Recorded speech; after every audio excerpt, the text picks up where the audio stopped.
안녕하세요. 오늘도 사연 살롱을 찾아주셔서 감사합니다. 저는 딸 둘을 둔 50대 후반의 여성이에요. 얼마 전 제 큰딸이 결혼을 해서 사위를 봤답니다. 제가 큰애를 빨리 낳아서 큰 사위를 좀 일찍 본 편이긴 해요. 제가 첫 결혼을 못 모르고 해서 너무 고생을 했던 세월이 있었기 때문에 처음에 사위감과 사돈댁을 얼마나 경계했는지 지금 생각하면 좀 미안할 정도예요. 저는 평범한 집안에서 첫째로 태어났어요. 제 밑으로는 남동생이 있고요. 부모님은 성실히 자기 맡은 일 하며 사는 분들이었고 저희도 부모님을 보며 그렇게 자랐죠. 남을 의심할 줄도 모르고 속일 줄도 모르는 그런 분위기였답니다. 저는 장녀였기 때문에 은연중에 뭐든 잘해야 된다는 마음이 있었어요. 그래서 공부도 열심히 하고 예체능도 열심히 하고 친구들도 많이 사귀며 하루하루 충실히 보내려고 애를 썼죠. 어렸지만 누나다워야 한다는 그런 마음가짐이 있었던 것 같아요. 덕분에 남들에게 내놓아도 부끄럽지 않은 이름의 대학도 들어갔어요. 대학 생활도 무난하게 잘한 편이었어요. 사고를 일으키지도 않았고 학점을 잘못 받는 일도 없었고요. 제 인생은 회사에 들어갈 때까지 정말 무난하게 흘러갔어요. 가끔은 좀 따분하다는 생각도 들었지만 다들 이렇게 살겠거니 했어요. 친구들 중에는 대학을 졸업하고 회사를 다니는 대신 집에서 신부 수업을 하는 애들도 몇 있었어요. 제 생일이 빨라서 학교를 1년 일찍 들어갔기 때문에 친구들보다 1살 어렸어요. 동창 친구들은 만나면 항상 결혼 얘기, 남자 얘기를 하느라 정신이 없는데 저는 할 말이 없어서 듣기만 했었죠. 유진이 넌 아직도 남자친구 없어? 회사에 괜찮은 사람 없나? 난 들어간 지 얼마 되지도 않았잖아. 누가 누군지 아직 잘 몰라. 너 우리보다 1살 어리다고 넋 놓고 있으면 시간 훅 간다. 주변에 좋은 사람 누가 있나 얼른 찾아봐. 야, 그러지 말고 내가 소개시켜 줄게. 그렇게 일부러 만나는 건 나 별론데. 얘가 아주 배부른 소리 하네. 만남이 별거야? 인연이 어디에 있을 줄 안다고. 그러지 말고 한번 만나봐. 내 남자친구 골프 모임에서 몇 번 봤는데 가정의학과 의사에 매너도 좋고 호감형이야. 남자라고는 대학교 1학년 때 몇 달 잠깐 사귀어 본 게 다인 저는 친구가 떠미는 만남에 마지못해 나가서 굉장히 긴장했어요. 심유진 씨 듣던 것보다 더 조용하고 차분하시네요. 제가 이런 자리가 처음이라 낯설어서 그런 것 같아요. 아, 저는 칭찬으로 드린 말씀이에요. 그냥 같이 앉아만 있는데도 마음이 편해지는데요. 저랑 있는 게 불편하신 건 아니죠? 그런 건 아니에요. 혹시 그렇게 느껴지셨으면 죄송해요. 유진 씨는 제가 만났던 여자들하고 많이 달라요. 순수한 것 같아서 참 좋네요. 라며 제게 굉장히 호감을 표시했어요. 저도 그 사람이 마음을 편하게 해주는 말들이며 박학다식한 게 마음에 들었고요. 저희 이렇게 한번 만나고 끝내기는 좀 섭섭한데 다음에 한 번 더 볼까요? 주말에 시간 어때요? 네, 괜찮아요. 그때는 어디서 볼까요? 제가 아는 분위기 좋은 레스토랑이 있는데 거기 예약하고서 다시 연락할게요. 그렇게 저희는 한 번 또 만나고 그 다음에 또 만나기로 하고 그러면서 계속 만남을 이어가며 서로에게 정이 들었어요. 그리고 결국 만난 지 4개월이 좀 안 됐을 때 결혼을 결정하게 됐죠. 그래도 사계절은 만나보고 결혼할지 말지 정하라고 하잖아. 너무 급하게 서두르는 거 아니야? 나도 너무 빨리 결정한다는 마음이 있어서 좀 불안하긴 한데 그 사람이 어차피 계속 만날 거면 그냥 결혼하는 게 더 낫지 않겠냐고 하더라고. 나도 그 말이 맞는 것 같아서 뭐 이왕 결혼할 거 빨리 하지 뭐. 소개시켜준 친구가 걱정하는 걸 염려 말라며 안심시켰어요. 저희 부모님은 남자가 인사하러 오자 정말 마음을 다해서 맞아주셨어요. 인물도 좋고 똑똑하고 부모님이 아주 자랑스러워 하시겠어. 아버지는 제가 중학생 때 돌아가셨어요. 지금은 어머니하고 둘이 있습니다. 어머님이 참 대단하시네. 잘생긴 아들 의사까지 만드시고. 자네도 아주 잘 자랐고 참 기특하다고 하시겠어. 별 말씀을요. 좋게 봐주셔서 감사합니다. 라며 엄마와 남자는 자연스럽게 얘기를 참 잘하더라고요. 아빠는 두 사람 얘기가 끝나자 남자에게 술을 따라주시며 내 딸이어서가 아니라 유진이 정말 괜찮은 애야. 지금까지 우리 기대 한 번도 저버린 적 없었고 어긋나가 본 적도 없네. 자네 못지않게 열심히 살고 잘 큰 아이니 많이 아껴주게. 명심하겠습니다. 제가 잘할게요. 라며 공손히 술을 받아서 고개를 돌리고 마시더군요. 그런 모습을 보니 어쩐지 마음이 찡해지면서 말로 할 수 없는 감동이 밀려오더라고요. 정말 잘 살아야겠다고 저절로 다짐하게 됐죠. 그렇게 저희 집 인사가 끝나고 남자는 자기 집에 가기 전에 조심스럽게 너도 알다시피 엄마가 혼자 되셔서 나를 키우셨잖아. 그래서 고집스러운 데도 있고 좀 까탈스럽기도 한데 알고 보면 좋은 분이니까 처음에 어렵게 대해도 이해해줘. 알았어. 엄마들이 다 자식 키우면서 힘든 게 많았을 텐데 오빠 어머니는 어려운 점들이 훨씬 더 많았지 않겠어? 너무 걱정하지 마. 라고는 했지만 속으론 좀 긴장이 됐어요. 그리고 실제로 만나본 남자 어머니는 제 예상과 너무 달랐어요. 모든 음식을 손수 장만하신 우리 엄마와는 달리 제가 집에 들어설 때부터 여기저기서 배달이 와서 음식을 거실에 펴놓은 상 위에 두고 가느라 정신이 없더라고요. 저는 현관 끄트머리에 서서 들어가지도 못하고 계속 서 있었어요. 엄마는 미리 좀 시켜놓지 그랬어. 이렇게 겹치니까 유진이도 당황하잖아. 내가 전화를 일찍 시켰는데도 다들 약속이 난 것처럼 이 시간이었는 걸 어떡하니? 근데 너 심유진이라고 했지? 유진아, 너 당황했니? 아, 그게 괜찮아요. 그럴 수도 있죠. 갑작스러운 질문이 음식 배달보다 더 당황스러워서 어정쩡하게 대답하자 남자 어머니는 마음에 안 든다는 듯 인상을 찌푸렸지만 말로는 그것 봐라. 쟤도 괜찮다는데? 네가 왜 나서서 그래? 근데 유진이는 말을 좀 예쁘게 하는 방법을 좀 배워야겠다. 그럴 수도 있죠가 뭐니? 뭐 봐주는 사람처럼 말하는 게 영 별로다. 하더니 저를 머리끝부터 발끝까지 훑어보시고는 넌 젊은 애가 영 꾸밀 줄도 모르는구나. 회사에서 너한테 촌스럽다고들 안 하니? 하긴 다들 눈치가 있을 텐데 앞에서 대놓고 하지는 않겠지? 엄마, 처음 봤는데 계속 이럴 거야? 그런 말도 좀 친해지고 나서 해야 유진이가 오해를 안 하지. 엄마 마음에 안 든다고 생각할 거 아니야. 이런 건 솔직하게 얘기해줘야 좋은 거야. 앞으로 한 식구 될 거면 지금 예의만 차린다고 나중에 서로에 대해 모르겠어?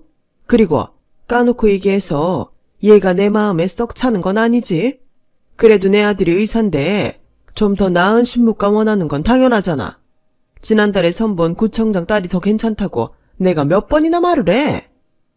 엄마, 그런 얘기는 좀 안 하면 안 돼요. 이미 지난 거잖아요. 라며 남자는 당황해서 자기 어머니 말을 얼른 무마하려고 했지만 벌써 제가 다 들은 후였어요. 유진이 너도 알아둬야 되는 게 내 주변 친구들을 봐도 우리 상욱이 같은 애 없거든. 어디에 내놔도 빠지지를 않고 어찌나 끊임없이 선자리가 들어오는지 몰라. 내 친구들 중에서 내가 용돈도 제일 많이 받아. 그러니까 너 결혼하고 나서 내 용돈 줄일 생각하면 안 된다. 저는 식당에서 시킨 음식들이 비위에 안 맞아 제대로 먹지도 못한 데다가 남자 어머니가 끊임없이 쏟아내는 당황스러운 말들 때문에 정신이 없어서 그 집에서 나올 때에는 다리가 절로 휘청거리더라고요. 유진아, 아까 엄마가 한 말들 너무 신경 쓰지 마. 원래 엄마들이 아들 장가 보낼 때 좀 섭섭해한다잖아. 우리 엄마도 그래서 괜한 소리 한 거니까 그러려니 해. 그래도 지난달에도 손을 봤다는 건 좀 충격이네. 나하고 결혼 약속했었잖아. 소개해주신 분이 안 만나면 자기가 곤란하다고 하도 성하여서 어쩔 수 없이 나갔던 거야. 그런 건 좀 이해해줘야지. 네가 이렇게 뾰족하게 굴면 어떡해. 이게 뾰족하다니. 나도 더 이상은 할 말이 없네. 오늘 긴장한 데다가 음식도 제대로 못 먹고 정신이 하나도 없었는데 나한테 숨기고 선을 봤으면 미안하다고 해야지. 그래, 됐다. 내가 무슨 말을 더 하겠어? 그만 가볼게. 라며 속상해서 돌아왔어요. 그날 밤 남자는 저한테 전화를 해서 자기가 미안했다고 하더라고요. 저도 남자 어머니를 너무 나쁘게만 받아들였나 해서 알겠다며 나도 미안하다고 했죠. 그리고 저희 결혼 준비가 진행이 됐죠. 남자 어머니는 저희 엄마가 준비하는 혼수마다 자기 아들이 의사라는 걸 내세워서 이것저것 다 트집 잡고 최고급품이 아니면 전부 다 거절했어요. 부모님은 아들이 의사인데 자부심이 얼마나 대단하면 이러겠냐며 이해할 수 있다고 하셨고 최대한 남자 어머니가 원하는 대로 맞춰주셨어요. 제가 회사에 다닌 지 얼마 되지 않아서 결혼할 자금도 적은데 제 돈보다 부모님 돈이 훨씬 많이 들어가게 생겨서 저도 너무 미안했어요. 엄마, 내가 결혼해서 살면서 다 갚을게. 정말 미안해. 그런 소리 마라. 잘 사는 집 부모들은 이보다 더한 것도 해주는데 엄마 아빠가 이 정도 능력밖에 안 돼서 더 미안하지. 너는 그저 결혼해서 잘 살기만 하면 돼. 그렇게 저는 부모님의 배려로 결혼을 했고 남들처럼 싸우기도 하고 웃기도 하면서 신혼생활을 보냈어요. 시어머니가 저한테 딱딱하게 굴고 심술궂은 말을 하는 건 시간이 지나면 나아지겠지 하며 참고 넘어갔죠. 그리고 저희는 아이를 2년쯤 뒤에 가지려고 했는데 예상보다 빨리 생겨서 결혼하고 1년이 좀 넘었을 때에 딸아이를 출산하게 됐어요. 친정 부모님과 동생은 너무 축하한다며 갖가지 선물을 챙겨서 저의 병실을 채워줬어요. 그런데 시어머니는 뒤늦게야 임산부 패드 몇 개를 가져오셔서는 예정일보다 훨씬 일찍 나와가지고 난 친구들하고 여행도 못 가고 이게 뭐니? 근데 좀 전에 신생아실에서 얘를 봤는데 우리 상욱이는 하나도 안 닮았다. 우리 상욱이 애가 맞기는 맞는 거지? 어머니, 무슨 말씀을 그렇게 하세요? 여기 간호사들도 다 저보다 그이 많이 닮았다고 했어요. 그리고 어머니, 그 사람 애가 맞냐뇨. 그게 지금 막 애 낳은 저한테 하실 말씀은 아니죠. 제가 그이 말고 누구 만나본 적도 없는데 어떻게 그런 말씀을 하실 수 있어요? 예, 노파심에서 그런 말 할 수도 있는 거지? 뭘 그렇게 발끈해? 발끈이 아니라 그렇잖아요. 애 낳고 누워있는데 그런 말 들으면 누가 좋겠어요. 지금 우리 부모님 안 계시니 망정이지. 엄마라도 계셨으면 어쩌려고 그러세요. 아우, 그래 너 잘났다. 너 아주 애 낳더니 기세가 등등하구나. 떡두꺼비 같은 아들도 아니고 꼴랑 딸 낳아놓고 유세가 대단하네. 그래, 어디 알아서 몸조리 잘해봐라. 라더니 임산부 패드를 제 앞에 확 팽개치고 가버렸어요. 그런데 남편은 시어머니 때문에 기분이 확 잡쳐서 저기압인 저한테 당신 우리 엄마한테 뭐라고 했다며? 노인네가 그러려니 하라니까. 왜 그렇게 참지 못하고 공격적으로 굴어? 아무리 당신이 지금 애 낳고 누워있어도 그렇지 나이 드신 분 비위 하나를 못 맞춰줘? 이러지 말자 우리. 뭘 그러지 마라. 그럼 당신 애가 맞냐는 소리를 그냥 듣고 넘겨야 돼? 그건 산모한테 할 소리야. 당신이 이렇게까지 당신 엄마 편들 줄은 몰랐네. 라며 소리를 버럭 지르자 남편도 평소와 다른 제 모습에 놀랐는지 알겠다 미안하다 하면서 물러서더라고요. 그리고 퇴원을 한 뒤부터 저는 아이를 키우느라 정신이 없었어요. 남편은 병원 일이 피곤하고 힘들다는 핑계로 아이 기저귀 한번 갈지 않았고 밤이고 낮이고 아이가 울면 안아서 달래고 우유 먹이고 남편이 출근할 때 챙겨달라는 거 챙겨주고 저녁에도 밥상을 거의 12첩 반상으로 차려야 되는 힘든 일상들이 이어졌어요. 남편은 반찬 한 가지라도 부족하면 숟가락을 놓고 먹지 않았거든요.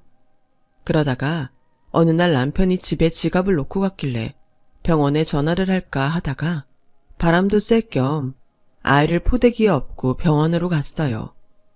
그런데 병원 건물 주차장에 있는 남편의 차 안에서 남편이 웬 화려하게 생긴 여자와 깔깔 웃으며 얘기를 하고 있는 거예요. 저는 제가 죄를 지은 것도 없는데 몸을 숨기며 병원 간호사에게 지갑을 맡겨놓고 몰래 집으로 돌아왔어요. 그날 밤에 남편이 오더니 먼저 저한테 오늘 내 지갑 놓고 갔더라. 안 그래도 되는데 내가 굳이 찾지 않으면 앞으로는 갖고 오지 마. 그래 알았어. 근데 그 시간에 어디 갔었어?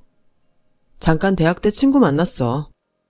남편은 제가 남편이 다른 여자와 있는 걸 봤을 거라는 생각을 못하는 것 같더라고요. 대학 친구면 그렇게 웃으며 얘기할 수도 있겠다 싶어서 넘어가기로 했어요. 그런 일로 일일이 잔소리하는 마누라가 되기 싫은 자존심도 있었죠.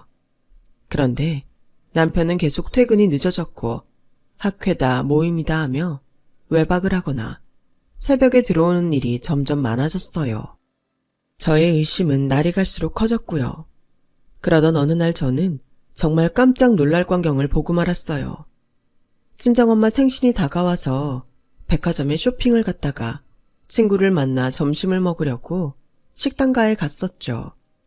그런데 식당가에서도 제일 고급이라는 한정식 레스토랑에서 남편이 전에 차에 같이 있던 여자와 시어머니와 함께 나오는 거였어요. 바보처럼 저는 거기서도 제 몸을 제 친구 뒤로 숨겼어요. 셋이서 어찌나 분위기가 정겹던지 누가 봐도 제가 아닌 그 여자가 남편의 아내처럼 보이더군요. 저는 혹시나 친구가 남편을 알아볼까봐 여기서 밥 먹기 싫다며 허둥지둥 친구 손을 끌고 식당가에서 내려왔어요. 집에 와서도 제 손은 떨리고 심장은 계속 두근거렸어요. 남편은 아무리 전화를 해도 받지 않았고 밤 12시가 넘어도 올 생각을 안 하더군요. 그렇다고 시어머니한테는 연락하고 싶지 않았기 때문에 저는 그저 참으며 남편을 기다릴 수밖에 없었어요. 다음 날 저는 아이를 친정 엄마한테 맡긴 후 병원에 갔더니 간호사가 눈치를 보며 사모님 정말 죄송한데요. 선생님이 사모님 들이지 말라고 하셔서요. 너무 죄송한데 오늘은 그만 돌아가 주시면 안 될까요? 간호사가 사정하듯이 말해서 저는 어쩔 수 없이 병원을 나왔어요. 그날 저녁 갑자기 시어머니가 집으로 찾아왔어요. 너 어제 백화점에서 우리 본 거 맞지? 나도 너 보고 긴가민가 했는데 네가 병원에 찾아갔다는 말 듣고 네가 맞구나 했다. 이렇게 된 거 내가 솔직히 얘기할게. 상욱이 얼마 전부터 다른 여자 만나. 대기업 이사 딸이고 나하고는 비교도 안 되게 세련되고 고급스러워. 피아노 전공을 해서 우리 아들 어깨에 힘도 들어가게 해줄 수 있고 너는 그런 게 없잖아. 너도 알잖아. 우리랑 네가 급이 다른 거. 이 결혼은 둘이 잠깐 정신을 놓아서 사고 쳤다고 생각하고 정리해라. 사고라뇨? 정리라뇨? 어떻게 그런 말씀을 하세요? 어머니가 결혼할 때 저희 집에 혼수 얼마나 요구하셨는데 그게 사고예요? 진짜 못 사는 티 낸다고 이런 식으로 혼수 가지고 꼬투리 잡을 줄 알았어. 야, 다 돌려줄 테니까 제발 좀 다 갖고 나가줄래? 내가 이렇게 부탁할게. 라더니 며칠 후 정말 제가 집을 비운 사이에 제 물건을 싹 다 정리해서 친정으로 보냈더라고요. 집은 열쇠까지 전부 바꿔서 저는 들어갈 수도 없었어요. 저는 정식으로 이혼 소송을 하겠다고 했고 양육비를 주지 않으면 그 여자를 만나서 전부 사실대로 말하겠다고 했어요. 그러자 남자는 겨우 합의를 해주고 돈을 찔끔찔끔 보내더니 그마저도 몇 달 후부터는 제대로 보내지 않고 연락도 전혀 되지 않았어요. 한동안 아무 일도 하지 못하고 있던 저는 딸아이를 보며 정신을 바짝 차렸어요. 부모님도 무조건 제 편이라며 뭐든 원하는 걸 하라고 하셨죠. 저는 대학 때 친구가 자기랑 카페를 해보자는 말에 그러기로 했어요. 원래 샐러드나 빵을 좋아하고 관심이 많았던 저는 식사 대용으로 될 수 있는 음식들을 하고 싶다는 친구 말에 관심이 갔거든요. 당시에는 지금처럼 브런치가 아주 대중적이지는 않았어요. 미국에 몇 년 갔다 온 친구는 유학 갔다 온 사람들이 주로 모이는 동네에 가게를 낼 준비를 하고 있었죠. 저희는 브런치와 베이글처럼 유학생들이 좋아할 만한 것과 한국인들 입맛에 맞는 샐러드를 개발해서 내놓았고 반응은 정말 폭발적이었어요. 저희 가게는 줄 서며 기다리는 사람들이 갈수록 늘어갔고 2년도 안 돼서 옆 가게까지 얻어 하나로 터서 자리를 늘렸어요. 그래도 손님은 계속 늘어만 갔고 저와 친구는 신메뉴를 개발하기 위해서 해외에 나가서 여러 가지 브런치와 샐러드를 먹어보고 연구했어요. 가게를 확정하고 3년 후에 친구는 저에게 2호점을 맡아보라고 하더군요. 전부터 2호점 내달라는 사람들이 많았는데 나는 유진이 네가 제일 잘할 것 같아. 아예 2호점 사장으로 등록하자. 너무 고맙긴 한데 내가 투자를 많이 한 것도 아닌데 그렇게 해도 될까 모르겠네. 이런 음식 사업 손발 맞추는 거 쉬운 거 아니야. 주변에서 실패하는 것도 많이 봤거든. 네가 있어서 나도 이렇게 잘 된 거니까 그렇게 하자. 그렇게 저희는 다른 지역에 2호점을 냈고 오픈하기 전날 저는 사장이 된 기념으로 엄마랑 딸을 데리고 쇼핑을 했어요. 먼저 강남의 유명한 미용실에 가서 엄마와 머리를 하고 거기서 메이크업까지 했죠. 세 사람이 예쁘게 꾸미고 그 건물을 나서는데 건물 청소를 하는 할머니가 밀대로 바닥을 닦다가 저희 딸 옆구리를 쳤어요. 아이가 아파서 우는데 미안하다는 말도 안 하길래 속상해서 한마디 했더니 그 할머니가 저희를 돌아보는데 저와 엄마는 완전 깜짝 놀랐어요. 바로 전 시어머니였거든요. 시어머니도 저희를 알아보더니 딸아이를 잡고 네가 민지구나? 그렇지? 하는데 엄마가 시어머니를 뒤로 밀치며 아이를 안았어요. 어디 감히 우리 귀한 소녀한테 손을 대요? 얼른 가자. 아주 기분 좋았다가 다 망치겠다. 라며 먼저 앞장서서 나갔고 저도 엄마 뒤를 따라 나갔어요. 그러자 시어머니는 저를 붙잡더니 손녀 제대로 못 보고 산 세월이 얼만데 이대로 가면 어떡하냐? 내가 할머니라는 건 알려줘야지. 알아서 뭐 하라고요? 댁에 아들애 맞냐던 애한테 뭐하러 알려요? 위자료도 제대로 안 주고 연락도 끊더니 이제 와서 할머니 노릇하고 싶으세요? 그런 건 그 잘난 대기업 이사 딸이 낳은 애한테나 하세요. 그냥 그거 다 거짓말이었어. 우리 아들 꼬드겨서 병원까지 다 팔아먹고 돈 들고 야반도주했다고. 상욱이는 한 푼도 없어서 지금 친구네 병원 페이닥터 하다가 주식 투자가 완전히 망해서. 너는 보니까 팔자가 핀 것 같구나. 남이야 팔자가 피던 말던 그쪽에 신경 쓸 일 없으니까 앞으로 혹시 마주치더라도 아는 척 하지 마세요. 라며 손을 뿌리치고 나가려고 하자 제 앞을 막으며 그래도 네가 우리 상욱이 애도 낳고 산 시간이 있는데 이렇게 매정하게 굴면 어떡하니? 아이도 아빠가 있는 게 낫잖아. 그러지 말고 우리 상욱이랑 다시 잘해봐. 말 같지도 않은 소리 하지도 마세요. 잘해보긴 뭘 잘해봐요. 자꾸 이러면 여기 건물주한테 말해서 여기서도 일도 못하게 할 거예요. 아저씨, 이 할머니 저 붙잡고 이상한 소리 하는데 좀 데려가세요.